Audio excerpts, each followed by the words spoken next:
Hi, in this video I'm going to show you how to use your layer mask and the gradient tool now to try to blend two images together. And so I just stuck with the donut, and then I stuck with these flowers, and then remember we talked about with your mood and trend boards, things relating to one another. So I thought this would be kind of an awesome one because of the peonies and the flowers here, and obviously the color story of the donuts and the flowers, and then trying to blend the two together a little bit.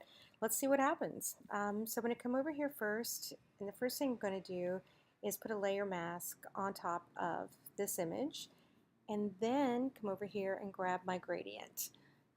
And I'm going to use this tool here, which is kind of a neutral density, but play around with some of these different ones too as you start working, like the transparent stripes. Let's come over here and pull this here and see what happens.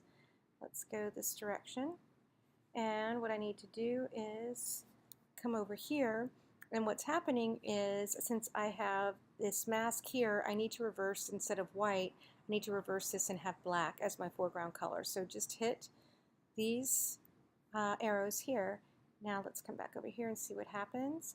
And so you can create effects like this. Now obviously this is wonky and not very straight, correct? So let me Command Z. If I hold the Shift key while I make a line, the computer actually, I couldn't try to make this crooked if I wanted to by holding the Shift key. So it allows me to do something like that. And also too, just to let you know, the only way that this is going to work is one truly has to overlap into the other one for you to be able to blend them. So if you notice down here, the donuts actually come out about, I'd probably say, I leave a third of the image of the flowers over here, and the donut is back underneath it, as you can see over here. So that's the way this is going to work. If you just put them flush up together, there's nothing underneath for them to blend with. So keep that in mind as you work.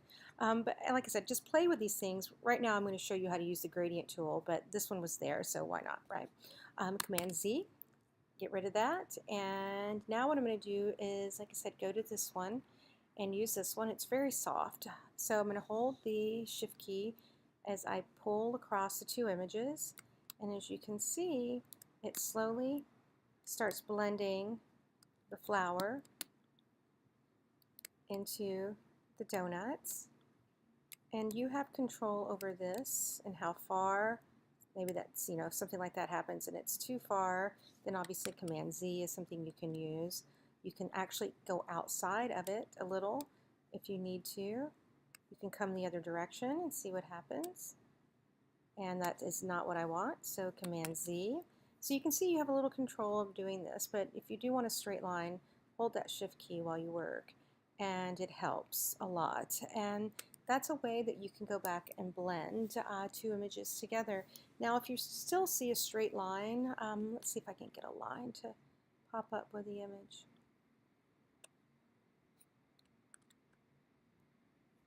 No, but sometimes what you're going to see is the image of the photograph. Well, we can kind of see it here. Let's zoom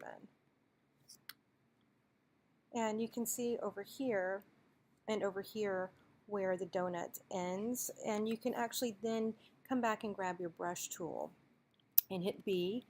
And then keeping it at 20 and 20 opacity, you can actually now kind of hand paint, make certain you're on the layer. You can hand paint some of this out and have a little bit more control at the end. So you notice how I'm just going to finesse it at the end, and look what's happening up here. So I'm able to bring more of that donut out just in certain sections.